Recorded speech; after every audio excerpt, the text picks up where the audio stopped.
Student welcome to your YouTube channel. आज की इस क्लास में मैं आपके लिए लेकर आया हूँ फिजिक्स के एक इम्पॉर्टेंट चैप्टर जिसका नाम है कार्य, सामर्थ्य एवं ऊर्जा, means work, power and energy. इस क्लास में हम इस चैप्टर से संबंधित डिफिनीशंस एंड फार्मूला को पढ़ेंगे। कार्य क्या होता है, सामर्थ्य क्या होता है, ऊर्जा क्या होती है, इससे संबंधित फार्मूला, इनके मात्रक आदि के बारे में अध्ययन करेंगे। तो चलिए देखते हैं। सबसे पहला हेडिंग कार्य। कार्य क्या होता है? तो कार्य क्या होता है? किसी वस्तु पर कार्य क्या होता है? किसी वस्तु पर किया गया कार्य उस वस्तु पर लगाए गए बल तथा बल की दिशा में वस्तु के विस्थापन के गुणनफल के बराबर होता है। किसके बराबर होता है? कार्य बल गुणे बल की दिशा में विस्थापन के बराबर होता है। कार्य का सूत्र हो जाता है बल बराबर बल की गुणा बल की दिशा में विस्थापन। कार्य को किससे लिखते हैं? W से, ठीक है, वर्क W से लिखते हैं। और इसके बाद क्या आता है? बल। बल को किससे लिखते हैं? फोर्स F से, और विस्थापन को D या S से लिखा जाता है, ठीक है। तो कार्य बराबर क्या होता है? बल गुणे बल की दिशा में विस्थापन, ठीक है। तो यदि बल F लगाने पर क्या हो? यदि बल F लगाने पर वस्तु बल की दिशा में न चलकर उससे थीटा कोण बनाते हुए S दूरी तय करे। कैसे? आप यहाँ देख रहे हैं एक वस्तु रखा गया है ए बिंदु पर, जिसमें बल लगाने पर ये यस दूरी पर विस्थापित हो जाएगा। कितनी दूरी पर विस्थापित हो जाएगा? यस दूरी पर। कहाँ पहुँच जाएगा? बी बिंदु पर। और बल किस दिशा में लग रहा है? क्षैतिज से भिन्न दिशा में लग रहा है, यानी क्षैतिज से किसी अन्य दिशा में लग रहा है। और कितने अंश का कोण बना रहा है? थीटा। बल की दिशा और विस्थापन की दिशा का बीच का कोण क्या है? थीटा। तब क्या सूत्र हो जाएगा? यदि बल की दिशा में विस्थापन नहीं होता है, उससे अन्य किसी दिशा में विस्थापन होता है, तो कार्य बराबर सूत्र हो जाएगा W बराबर एफ एस कॉस थीटा। क्या हो जाएगा? W बराबर एफ एस कॉस थीटा, यानी कार्य बराबर बल गुणे विस्थापन और उन दोनों के बीच का कोण, विस्थापन और बल के बीच का कोण, ठीक है। यदि विस्थापन बल की दिशा में न हो तो सूत्र हो जाएगा W बराबर एफ एस कॉस थीटा, जहाँ पर थीटा क्या है आपका? थीटा क्या है? बल और विस्थापन के बीच का कोण है। बल और विस्थापन के बीच का कोण है, ठीक है। यदि थीटा बराबर क्या हो जाए? यदि थीटा बराबर 90 हो, क्या हो? थीटा बराबर 90, यानी बल और विस्थापन के बीच का कोण क्या हो जाए? 90। तो W बराबर क्या हो जाएगा? 0। कैसे 0 हो जाएगा? तो आप जानते हैं कॉस 90 अंश का मान क्या होता है? कॉस 90 अंश का मान क्या होता है? कॉस 90 अंश इज इक्वल टू होता है 0। तो 0 में किसी नंबर का मल्टीप्लाई क्या हो जाएगा? W into S into cos 90 is equal to 0 हो जाएगा, ठीक है। याद रखिएगा, यदि विस्थापन बल के लंबवत दिशा में हो तो कोई कार्य नहीं होता है। यदि विस्थापन बल के लंबवत दिशा में हो तो कोई कार्य नहीं होता है। विज्ञान में ये नियम है, यदि विस्थापन बल जो हो बल के लंबवत हो, यानी आप क्या कर रहे हैं? बल ऊपर लगा रहे हैं, और विस्थापन क्या हो रहा है? क्षैतिज में समांतर, पृथ्वी के समांतर आगे की ओर गति कर रहा है, जैसे कुली कार्य करता है। कुली किस प्रकार से कार्य करता है? तो आपने देखा होगा कुली कैसे कार्य करता है। कुली वस्तु को अपने सर पर रखता है। कहाँ रखता है? सर पे, ठीक है। और विस्थापन कहाँ करता है? प्लेटफॉर्म पर आगे गति करता है, ठीक है। तो दोनों के बीच का कोण कितना हो जाएगा? 90 अंश हो जाएगा। कितना हो जाएगा? 90 अंश हो जाएगा। और जब दोनों के बीच का कोण 90 अंश हो जाएगा तो W बराबर क्या मिला? एफ एस कॉस 90, और कॉस 90 का मान क्या हो जाएगा? 0। तो किसी भी संख्या का गुणा 0 हो गया। तो कुली द्वारा किया गया कार्य विज्ञान की परिभाषा में 0 होता है, यानी कुली कार्य तो कर रहा है, लेकिन यदि उसको विज्ञान की दृष्टि से देखा जाए तो बल और विस्थापन की दिशा दोनों क्या हैं? एक दूसरे के लंबवत हैं। कैसी हैं? लंबवत हैं।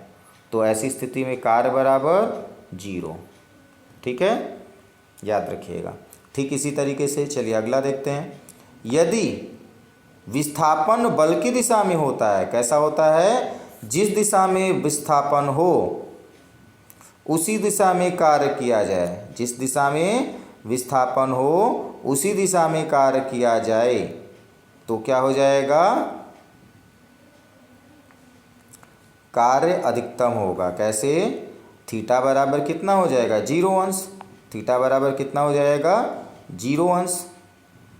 तो कैसे होगा ये देखिए, विस्थापन कहाँ पे हो रहा है, क्षैतिज में, बल किस दिशा में लग रहा है, क्षैतिज में, दोनों के बीच का कोण 0, कितना हो गया, 0।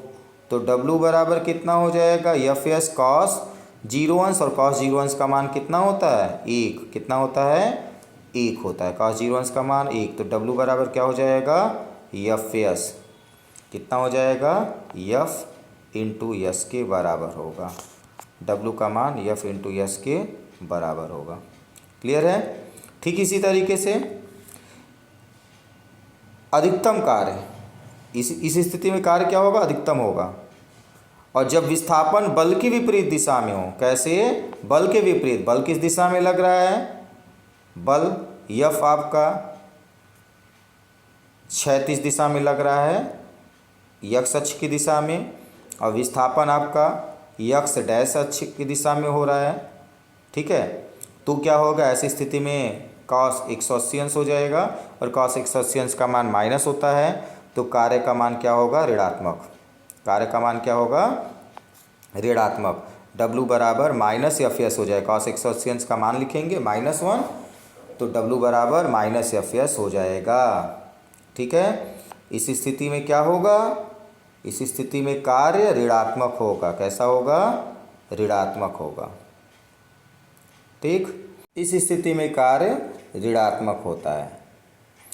तो इससे संबंधित आपको नीचे एक टेबल बना दिया गया है, जिससे आपको याद करने में आसानी हो, सारी तीनों बातें एक साथ आ जाएं। तो क्या है, सारणी में थीटा पर कार्य निर्भरता की कुछ स्थितियां दर्शाई गई हैं। स्थिति क्या है, नंबर 1 स्थिति दिया है, जब यफ तथा यस दिशा में समान हो, यानी बल और विस्थापन की दिशा समान हो, तो थीटा बराबर क्या हो जाएगा, 0 अंश। क्या हो जाएगा, 0 अंश। तो W बराबर एफ कॉस 0 अंश से W बराबर क्या आ जाएगा, एफ एस, कितना आ जाएगा, एफ एस। तो ऐसी स्थिति में कार्य क्या होगा, धनात्मक होगा। कैसा होगा, धनात्मक। और जब यफ तथा यस विपरीत दिशा में हो, किस दिशा में हो, विपरीत दिशा में हो, तो उनके बीच का कोण क्या हो जाएगा, 180 अंश। ऐसी स्थिति में कार्य का मान क्या हो जाएगा, एफ एस कॉस 180 अंश, और कॉस 180 अंश का मान माइनस में, तो माइनस एफ एस आएगा, और कार्य ऋणात्मक में मिलेगा। और जब एफ और यस के बीच का कोण क्या हो, 90 अंश हो, तो थीटा बराबर हो जाएगा 90, और कॉस 90 का मान 0 होने से कार्य हो जाएगा 0। यानी कार्य का मान धनात्मक भी होता है, ऋणात्मक भी होता है, शून्य भी होता है। ठीक है, धनात्मक, ऋणात्मक और शून्य तीनों स्थितियां होती हैं। क्लियर है यहाँ तक, इसको याद रखिएगा। चलिए आगे देखते हैं क्या दिया हुआ है। तो आगे दिया हुआ है, यहाँ W कार्य है, यफ बल है तथा विस्थापन यश के दौरान संपादित हो रहा है। यानी कार्य को W से लिखा जाएगा, बल को F से लिखा जाएगा, विस्थापन को यश से, जैसा कि ऊपर बताया गया है। ठीक है, चलिए कार्य के मात्रक की बात करते हैं। तो सबसे पहले कार्य कैसी राशि है, सदिश अदिश। तो कार्य कैसी राशि है, अदिश राशि है। कैसी राशि है, अदिश राशि है। और इसके मात्रक निम्न प्रकार हैं। एमकेएस पद्धति में कार्य का मात्रक क्या होता है, न्यूटन मीटर। क्या होता है, न्यूटन मीटर, जिसे जूल भी कहते हैं। तो कार्य का एसआई मात्रक जूल होता है, और एमकेएस पद्धति में न्यूटन मीटर होता है। क्लियर है। नेक्स्ट, सीजीएस पद्धति में इसका मात्रक क्या होता है, डाइन सेमी या अर्घ होता है। ठीक है, डाइन सेमी या अर्घ होता है, जिसे 1 जूल बराबर क्या हो जाएगा, 10⁻7 अर्घ। जूल और अर्घ में क्या संबंध है, 1 जूल बराबर 10⁻7 अर्घ। ठीक है, यानी एमकेएस पद्धति में एमकेएस पद्धति और सीजीएस पद्धति में संबंध क्या है, 1 जूल बराबर 10⁻7 अर्घ। ठीक है यहाँ तक। चलिए अगली हेडिंग देखते हैं, वृत्ताकार गति में कार्य। वृत्ताकार अगर कहीं पर गति हो रहा है तो वहाँ पर कार्य कैसा होगा, ठीक है, यानी वर्क इन सर्कुलर मोशन। जब कोई वस्तु किसी वृत्त के अंतर्गत वृत्ताकार मार्ग पर चलता है तो बल की दिशा सदैव वृत्त के केंद्र की ओर होती है। कैसी होती है? बल की दिशा सदैव वृत्त के केंद्र की ओर होती है। अगर कोई वृत्ताकार गति हो रही है, वृत्त पर अगर हम एक स्पर्श रेखा खींचें तो जो वृत्त को स्पर्श करके जाए और केंद्र से इसको मिला दें तो आप देखेंगे यहाँ पर 90 अंश का कोण बनता है। तो आपने एक प्रमेय पढ़ा है मैथ में कि वृत्त पर खींची गई स्पर्श रेखा सदैव क्या होती है? 90 अंश का कोण आंतरित करती है, ठीक। तो विस्थापन इसमें कितना है? r, और बल क्या लग रहा है आपका? इस दिशा में लग रहा है, तो दोनों के बीच का कोण 90 अंश होने से जब भी सर्कुलर यानी वृत्तीय गति होती है तो वहाँ पर क्या होता है? बल की दिशा सदैव वृत्त के केंद्र की ओर होती है और गति की दिशा वृत्त की स्पर्श रेखा के अनुदिश होती है, जो बल की दिशा के लंबवत होती है। इस प्रकार की गति में कोई कार्य नहीं होता है, ठीक है, कोई कार्य नहीं होता है। कैसे? तो W बराबर क्या होता है? W बराबर एफ कॉस 90 हो जाएगा, लंबवत है तो cos 90 और cos 90 का मान 0, तो कार्य बराबर क्या हो जाएगा? 0। यानी अगर यदि कोई पिंड वृत्ताकार गति कर रही है तो पिंड के द्वारा कोई कार्य नहीं होगा, ठीक है, इसको याद रखना। वृत्ताकार गति में कोई कार्य नहीं होता है। चलिए अगली हेडिंग देखते हैं। अगला हेडिंग दिया हुआ है सामर्थ्य, ठीक है। तो सामर्थ्य क्या होता है?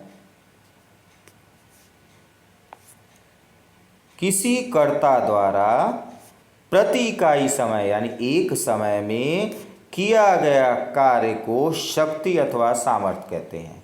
क्या कहते हैं? किसी कर्ता द्वारा प्रति इकाई समय में किए गए कार्य को शक्ति या सामर्थ्य कहते हैं, अर्थात कार्य करने की दर को सामर्थ्य कहते हैं। इसे किससे निरूपित करते हैं? P, पावर P से निरूपित करते हैं, ठीक है। यदि W कार्य करने में T समय लगे तो W कार्य करने में क्या लगे? T समय लगे, तो सामर्थ्य बराबर क्या हो जाएगा?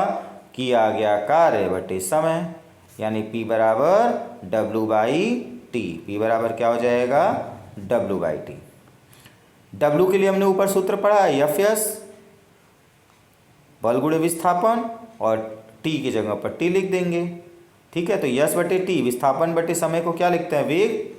तो सामर्थ्य बराबर F इंटू वी भी फार्मूला होता है। कितना होता है? सामर्थ्य बराबर F इंटू वी, यस बटे T यानी कि वेग, तो यस बटे T की जगह पर हम लोग क्या लिख देंगे? वेग लिख देंगे, ठीक है। तो क्या आ जाएगा? P बराबर एफ वी भी आता है, याद रखिएगा इसको। W बाई टी भी एक फार्मूला है और second formula F into V होता है। नेक्स्ट लाइन, जहाँ यस विस्थापन और वी क्या है? वेग है। स्पष्टतः शक्ति एक अदिश राशि है। कैसी राशि है? अदिश राशि है। इसका मात्रक क्या होता है? जूल प्रति सेकेंड, F बाई टी, ठीक है। W बाई टी, W का मान क्या होता है? मात्रक जूल, और समय का मात्रक सेकेंड, तो इसका मात्रक जूल प्रति सेकेंड होता है, जिसे वाट भी कहते हैं। यानी 1 जूल प्रति सेकेंड को क्या कहते हैं?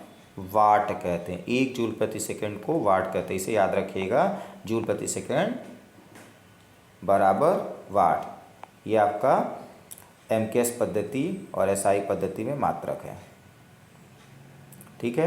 सामर्थ्य के अन्य छोटे और बड़े मात्रक ये देख लीजिए क्या होता है। तो 1 किलोवाट बराबर क्या होता है? 10 की घाते 3 वाट। कितना होता है 1 किलोवाट बराबर? 10 की घाते 3 वाट। और 1 मेगावाट बराबर कितना होता है? 10 की घाते 6 वाट। अगला दिया हुआ एक अश्व शक्ति हार्स पावर बराबर 746 वाट। कितना होता है? 746 वाट।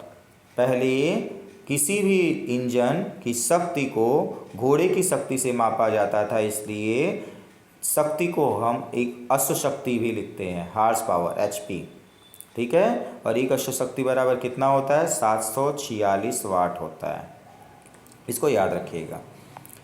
अभी मात्रक बदलते समय सवाल आंकिक प्रश्न हल करते समय इन चीज़ों का उपयोग करेंगे। अब देखते हैं किलोवाट घंटा यानी किलोवाट हावर क्या होता है। 1 किलोवाट घंटा बराबर होता है 1 किलोवाट गुणे 1 घंटा।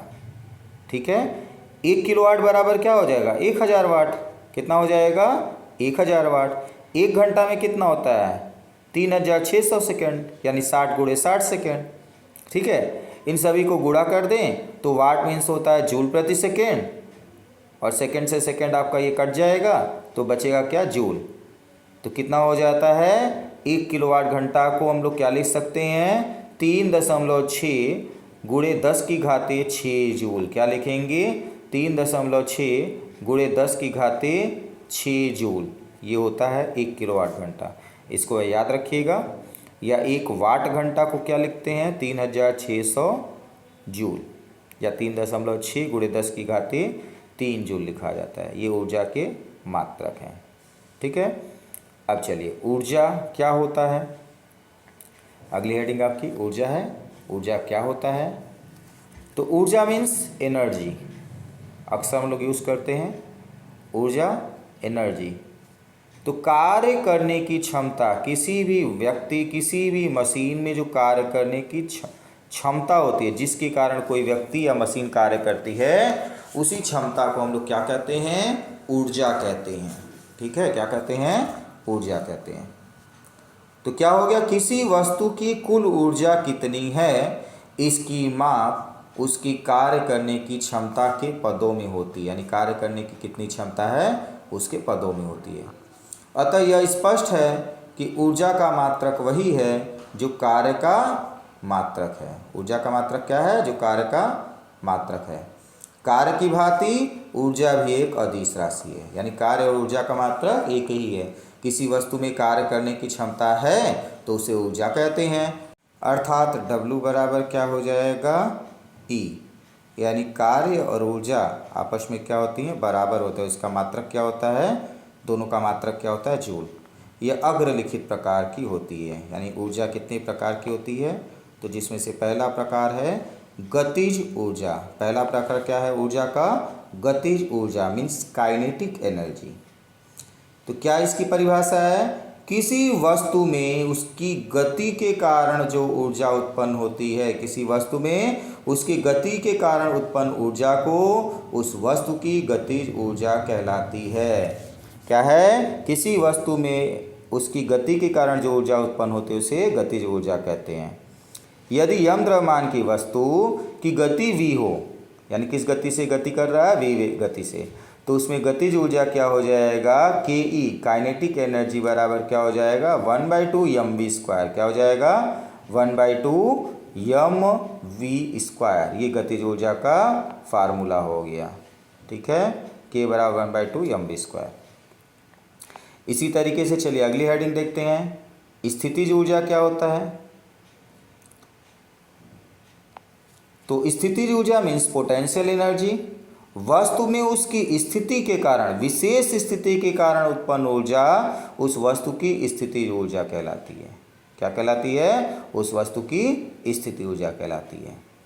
यदि यम द्रव्यमान की कोई वस्तु पृथ्वी तल से h ऊंचाई पर है तो उसकी स्थितिज ऊर्जा क्या होगी, पोटेंशियल एनर्जी P क्या होगी mgh। कितनी होगी mgh, यानी वस्तु का भार यानी W × h।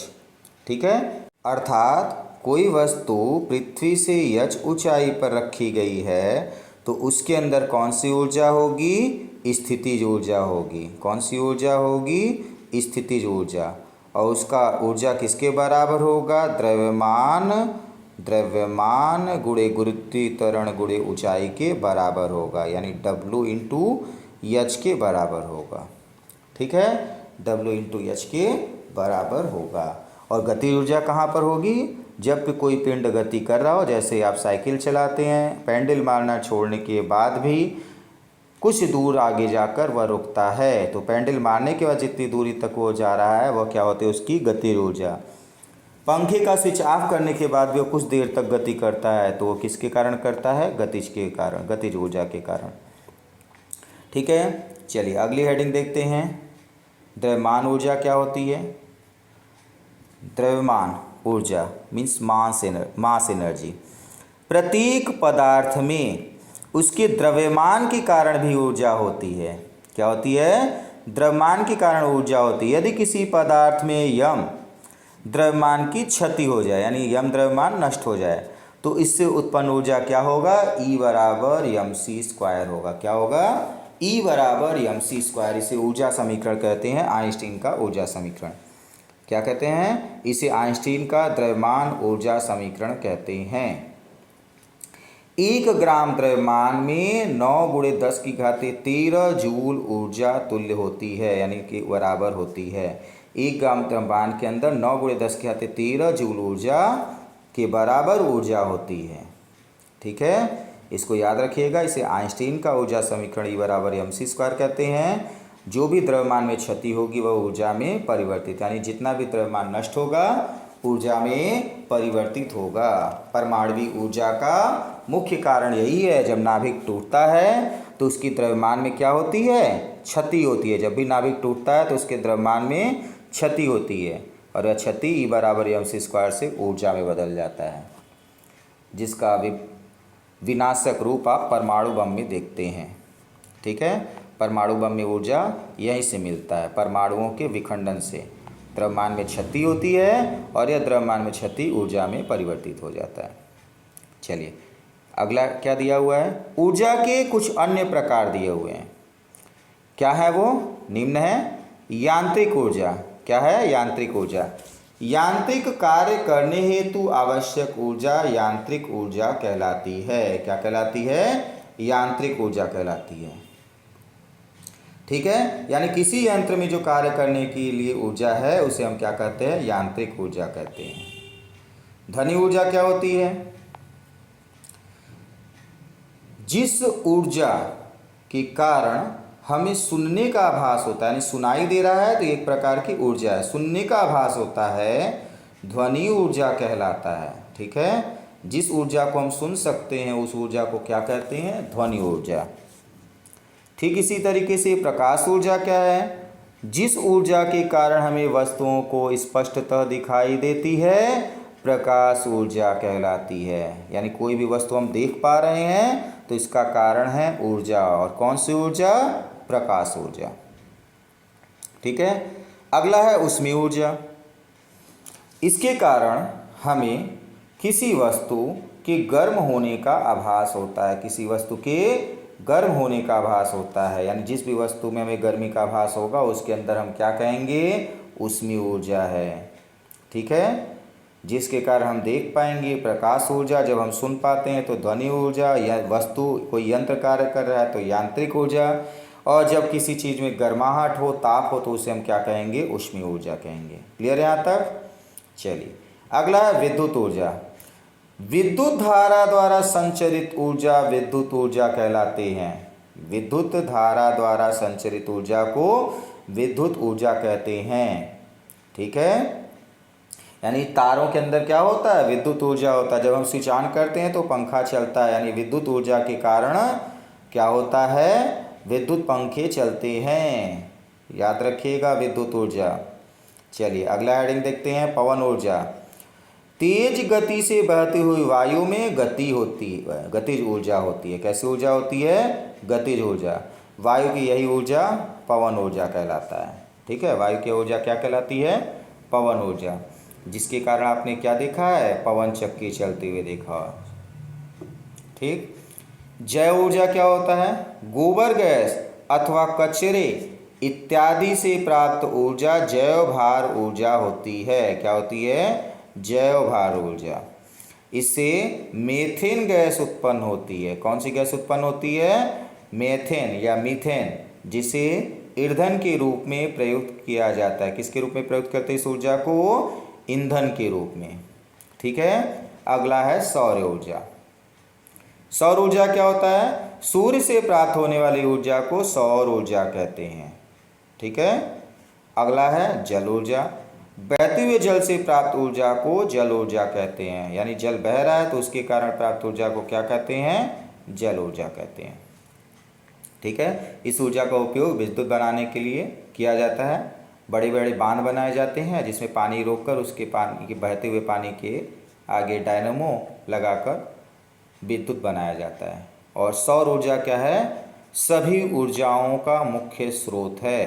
यानी सभी प्रकार की जितनी भी प्रकार की आपने ऊर्जाएं यहाँ पर पढ़ी हैं, इन ऊर्जाओं को ऊर्जा कहाँ से मिलती है? सूर्य से। मूल स्रोत है ऊर्जा का। मूल स्रोत क्या है? सौर ऊर्जा। यहाँ तक क्लियर है? चलिए अगला हेडिंग देखते हैं। उम्मीद करते हैं यहाँ तक आपको अच्छे से समझ में आया होगा, और किसी प्रकार की कोई दिक्कत हो तो कमेंट बॉक्स में आप लोग बताइएगा। चलिए अगली हेडिंग दिया हुआ है ऊर्जा संरक्षण का नियम, law of conservation of energy, यानी ऊर्जा संरक्षण का नियम। ऊर्जा संरक्षण का नियम क्या है? ऊर्जा न तो उत्पन्न की जा सकती है और न ही नष्ट की जा सकती है। क्या है ऊर्जा संरक्षण का नियम? ऊर्जा को न तो उत्पन्न कर सकते हैं और न ही नष्ट कर सकते हैं। ऊर्जा का केवल एक रूप से दूसरे रूप में रूपांतरण होता है। क्या होता है? रूपांतरण होता है। यानी आदिकाल में पृथ्वी पर जितनी ऊर्जा थी आज भी उतनी ही ऊर्जा पृथ्वी पर है। क्या हुआ है? केवल इसका रूप परिवर्तित हुआ है। ठीक है, अतः ऊर्जा का परिमाण हमेशा स्थिर रहता है। ऊर्जा का परिमाण क्या रहता है? हमेशा स्थिर रहता है। यही ऊर्जा संरक्षण का नियम है। क्या है? यही ऊर्जा संरक्षण का नियम है। अब क्या दे रहा है? चलिए आगे की बातों को देखते हैं। क्या दे रहा है? जब कोई पिंड पृथ्वी की ओर गिरता है, क्या करता है? किसी ऊंचाई से किसी पिंड को छोड़ दिया जाए, पृथ्वी की ओर गिरता है, तो उसकी गतिज ऊर्जा बढ़ती जाती है। क्या होता है उसके अंदर? गतिज ऊर्जा बढ़ती जाती है और स्थितिज ऊर्जा घटती जाती है। गतिज ऊर्जा बढ़ेगी और स्थितिज ऊर्जा घटेगी। परंतु गतिज ऊर्जा तथा स्थितिज ऊर्जा का योग आदि से अंत तक, यानी प्रारंभ से अंत तक स्थिर रहता है, न तो घटता है न बढ़ता है। दोनों का योग से क्या रहता है? सदैव स्थिर। गतिज ऊर्जा घटेगी और स्थितिज ऊर्जा बढ़ेगी। एक अवस्था ऐसी आएगी कि गतिज ऊर्जा शून्य हो जाएगी और स्थितिज ऊर्जा अधिकतम। ठीक है, ऊपर फेंकते समय गतिज ऊर्जा शून्य होगा, स्थितिज ऊर्जा अधिकतम। ठीक इसी तरीके से ऊपर से जब किसी पिंड को गिराया जाए तो क्या होगा? गतिज ऊर्जा न्यूनतम यानी शून्य हो जाएगा और गति ऊर्जा अधिकतम हो जाएगा और स्थिति ऊर्जा न्यूनतम अर्थात शून्य हो जाएगा। ठीक है, आगे क्या कर रहा है? परंतु पृथ्वी पर टकराने पर उसकी कुल ऊर्जा ऊष्मा, ध्वनि तथा प्रकाश आदि ऊर्जाओं में बदल जाएगी। यानी जब पृथ्वी से टकराएगा तो टकराने पर क्या होता है? ध्वनि निकलती है। ध्वनि आपने सुना होगा, ध्वनि निकलती है और ध्वनि के निकलेगी और क्या होगा? ऊष्मा निकलेगा और प्रकाश। तो ऊष्मा और प्रकाश कम मात्रा में होता है। ध्वनि तो आपने सुना ही होगा। आपने हथौड़ी को पीटते हुए कभी देखा होगा, तो हथौड़ी एक ही जगह पर बार बार पटका जाए तो क्या हो जाता है? गर्म हो जाता है। यानी उस पीटने से क्या होता है? पटकने से क्या होता है? पृथ्वी पर टकराने पर ऊष्मा निकलती है, परंतु थोड़ी सी रहती है इसलिए दिखाई नहीं देता है। तो जब भी कोई पिंड पृथ्वी के से कुछ ऊंचाई से छोड़ा जाए और जब वह पृथ्वी से टकराता है तो उसकी समस्त ऊर्जा क्या होगी? उसकी समस्त ऊर्जा, गतिज ऊर्जा और स्थिति ऊर्जा नष्ट हो जाएगी और वह ऊर्जा किस रूप में परिवर्तित हो जाएगा? ऊर्जा किस रूप में परिवर्तित हो जाएगा? ऊष्मा में। और किस में परिवर्तित होगा? ध्वनि में। और किस में परिवर्तित होगा? प्रकाश में। इस तरीके की ऊर्जाओं में परिवर्तित हो जाएगी। इसका क्या होगा? केवल रूप बदलेगा। ठीक है, चलिए इन विभिन्न ऊर्जाओं का योग पिंड यांत्रिक ऊर्जा के बराबर होता है। यानी यांत्रिक ऊर्जा किसके बराबर होता है? स्थितिज ऊर्जा प्लस गतिज ऊर्जा। यांत्रिक ऊर्जा किसके बराबर होता है? स्थितिज ऊर्जा प्लस गतिज ऊर्जा के बराबर होता है। क्लियर है यहाँ तक? चलिए आगे देखते हैं। तो आगे दिया हुआ है अध्याय में चर्चित भौतिक राशियाँ, उनकी एसआई इकाइयाँ तथा गणितीय समीकरण एक जगह पर आपको दिया हुआ है। सबसे पहली हेडिंग हमने क्या पढ़ा था? कार्य W। मात्रक क्या होता है? न्यूटन मीटर या जूल। एसआई मात्रक न्यूटन मीटर या जूल। ठीक है, गणितीय समीकरण इसका सूत्र क्या होता है? W बराबर एफ एस कॉस थीटा। कितना होता है? F S cos theta.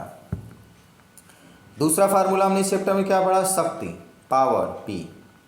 मात्रक जूल प्रति सेकंड या क्या होता है? वाट कहते हैं इसे।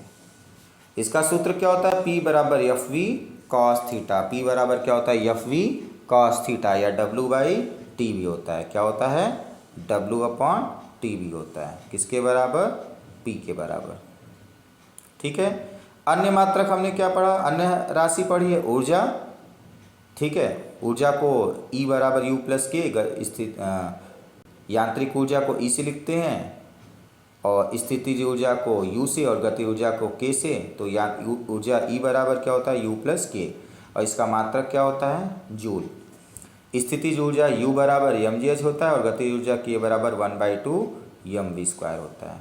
ठीक है, इस तरीके से इनको दोहरा लीजिए आप, और इन मुख्य मुख्य बातों को एक जगह अपनी कॉपी में नोट करेंगे और इसको याद रखेंगे, जिससे क्वेश्चन लगाने में आपको कोई दिक्कत ना आए। चलिए इस चैप्टर के कुछ और अन्य महत्वपूर्ण तथ्यों को देखते हैं। तो पहला महत्वपूर्ण तथ्य क्या दिया हुआ है आपका, कार्य बल विस्थापन का अदिश गुणनफल है। कार्य जो है बल और विस्थापन का क्या है, अदिश गुणनफल है। यानी बल और विस्थापन का अदिश गुणन कर दे तो क्या मिलता है, कार्य। परिणामतः यह अदिश राशि है। कैसी राशि है, अदिश राशि है। बल सदिश है, विस्थापन सदिश है, परंतु इनका गुणनफल क्या है, अदिश है। ठीक है, याद रखिएगा, बल कैसी राशि है, सदिश। विस्थापन कैसी राशि है, अदिश। लेकिन कार्य कैसा है, सॉरी, विस्थापन सदिश है लेकिन कार्य कैसा है, अदिश। ठीक है, इसको याद रखिएगा, सदिश अदिश की परिभाषा में इसको पढ़ाया गया है। कार्य धनात्मक या ऋणात्मक हो सकता है। कैसा हो सकता है, धनात्मक भी हो सकता है, ऋणात्मक भी हो सकता है, और शून्य भी। इसका सीजीएस मात्रक अर्घ है। कितना है, अर्घ। और जहां 1 जूल बराबर 10 की घात 7 अर्घ होता है। कितना होता है, 1 जूल बराबर 10 की घात 7 अर्घ। ठीक है, अगला पॉइंट, यदि टी समय में W कार्य संपादित हो तो शक्ति P बराबर क्या होता है, W/T।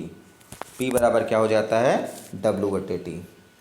इसी प्रकार अगला पॉइंट दिया है, ऊर्जा के दो मुख्य प्रकार क्रमशः स्थितिज ऊर्जा और गतिज ऊर्जा है। यानी इस चैप्टर में हम मुख्यतः कौन सा पढ़ेंगे, ऊर्जा का रूप, स्थितिज ऊर्जा और गति ऊर्जा। आपने ऊर्जा कितने प्रकार देखे हैं, ध्वनि ऊर्जा, ऊष्मीय ऊर्जा, प्रकाश ऊर्जा, यांत्रिक ऊर्जा, पवन ऊर्जा, जैव ऊर्जा, सौर ऊर्जा। लेकिन हमें इसमें मुख्य क्या पढ़ना है, स्थितिज और गति ऊर्जा को ध्यान देना है। इसका फार्मूला भी बताया गया। मात्रक तो सभी का एक ही होगा, याद रखिएगा। सभी ऊर्जा का मात्रक जो कार्य का मात्रक होता है वही होगा, जूल। अगला, द्रव्यमान यम को पूर्णतः ऊर्जा में रूपांतरित किया जा सकता है, और किस सूत्र से, E बराबर mc²। यानी आइंस्टीन के ऊर्जा द्रव्यमान ऊर्जा समीकरण E बराबर mc² से द्रव्यमान को, संपूर्ण द्रव्यमान को ऊर्जा में परिवर्तित किया जा सकता है। ठीक है, अगला हेडिंग, शक्ति यानी पावर का SI मात्रक वाट है। एक अश्व शक्ति बराबर 746 वाट होता है।